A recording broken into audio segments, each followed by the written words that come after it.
Masih bersama saya Maidop Elfrina di rumah Pilkada Saudara. Pasangan calon gubernur, wakil gubernur Jakarta nomor urut 3 Pramono Anung Rano Karno meraih suara unggul di tingkat kabupaten kota di Pilgub Jakarta. Pram Rano meraih 50,07% suara.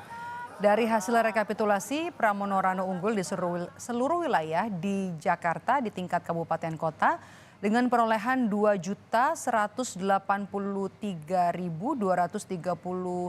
suara atau 50,07% suara di tingkat kabupaten kota.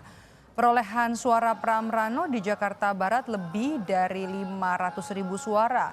Di Jakarta Pusat sekitar 220.000 suara, Jakarta Selatan 491.000 suara, Jakarta Timur 635.000 suara, Jakarta Utara 328.000 suara, dan di Kepulauan Seribu ada 7.456 suara.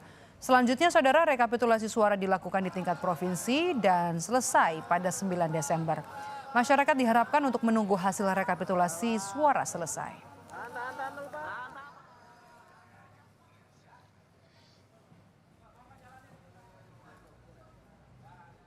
Pasangan calon nomor urut 3 Pram Rano unggul sementara dengan perolehan 50,07% suara dari hasil rekapitulasi tingkat kabupaten kota. Benarkah peluang pilkada satu putaran terbuka lebar di Pilkada Jakarta? Sore hari ini kita bahas bersama dengan Komisioner KPU Jakarta Dodi Wijaya. Selamat sore Mas Dodi. Ya, selamat sore, Mbak. Mas Dodi, saat ini tahapan pilkada yang dilakukan sudah sampai mana?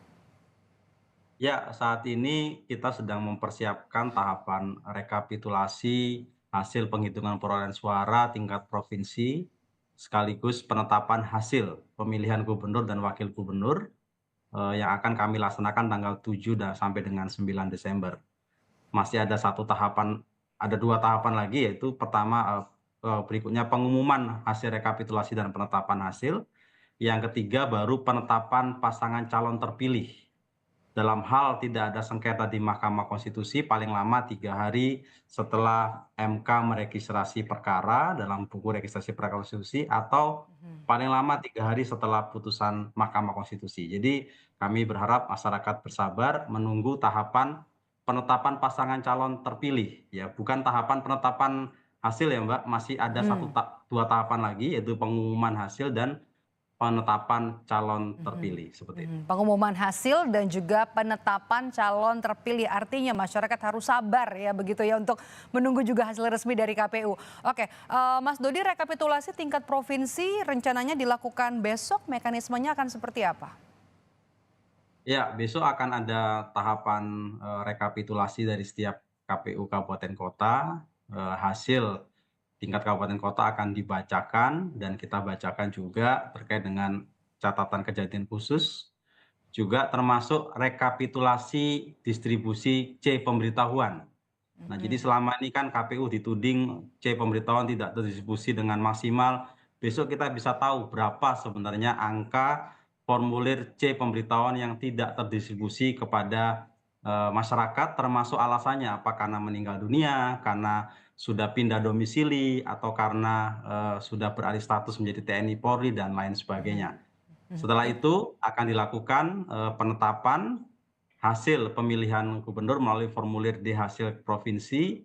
Juga akan kami lakukan pembuatan keputusan KPU tentang penetapan hasil pemilihan dan kami umumkan dan nanti akan menjadi objek sengketa kalau ada pasangan calon yang tidak puas dengan hasil pemilihan dan membawa ke Mahkamah Konstitusi.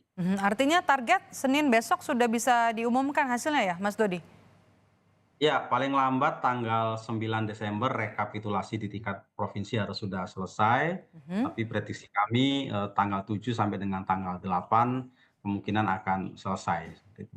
Oke, itu jadi target ya sesuai dengan tahapan yang sudah dibuat oleh KPU RI. Nah, kemudian apa persiapan yang dilakukan oleh KPU jika nanti ada pasangan calon yang menyampaikan gugatan hasil Pilkada Jakarta ini?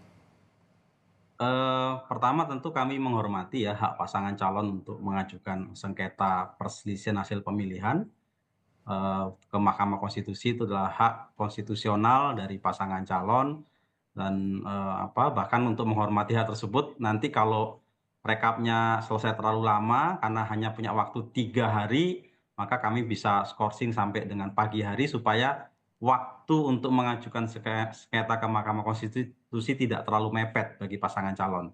Yang kedua, kami juga sudah mempersiapkan, jadi seluruh administrasi tahapan penyelenggaraan pemilihan sudah kami lakukan pengadministrasian, baik formulir C yang tidak terdistribusi, kemudian jumlah surat suara yang digunakan, ada potensi pemungutan suara ulang atau tidak, dugaan-dugaan pelanggaran, semua sudah dipersiapkan oleh Divisi Hukum untuk mempersiapkan sengketa ke Mahkamah Konstitusi. Tentu kami hormati dan ini jauh lebih baik ya daripada harus mengajukan ke DKPP yang tidak ada relevansinya dengan tahapan penyelenggaraan, tapi tetap juga kami hormati terkait dengan etika penyelenggaraan pemilu. Oke, ini artinya dari hasil rekapitulasi suara tingkat kabupaten kota dengan pasangan Pramono Rano ini 50,07%, jadi satu putaran ya? Terkait hal itu kita tunggu saja nanti hasil penetapan pasangan calon terpilih, tentu setelah nanti sengketa atau ada tidaknya gugatan di MK, kami akan tetapkan pasangan calon terpilih kalau memang nanti satu putaran, atau pasangan calon yang melaju ke putaran kedua, yaitu yang memperoleh suara terbanyak pertama dan kedua. Tahapannya nanti bagaimana, Mas?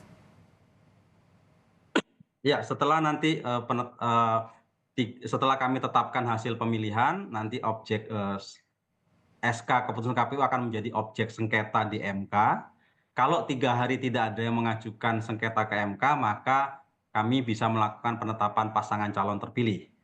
Tapi kalau nanti ada pasangan calon yang mengajukan sengketa ke MK, maka kami harus menunggu sengketa di MK selesai dan setelah putusan paling lama 3 hari kami harus menetapkan pasangan calon terpilih kalau memang memenuhi ketentuan untuk satu putaran, atau pasangan calon yang masuk putaran kedua kalau belum memenuhi ketentuan peraturan perundang-undangan.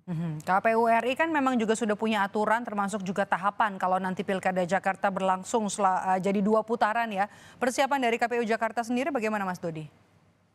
Ya, KPU sebenarnya sudah menyiapkan tahapan penyelenggaraan pemilihan ini dengan skema 2 putaran ya, sebagaimana KPU RI menyiapkan Pilpres, itu juga tahapannya 2 putaran karena memang undang-undangnya memungkinkan dilaksanakan dengan two round system.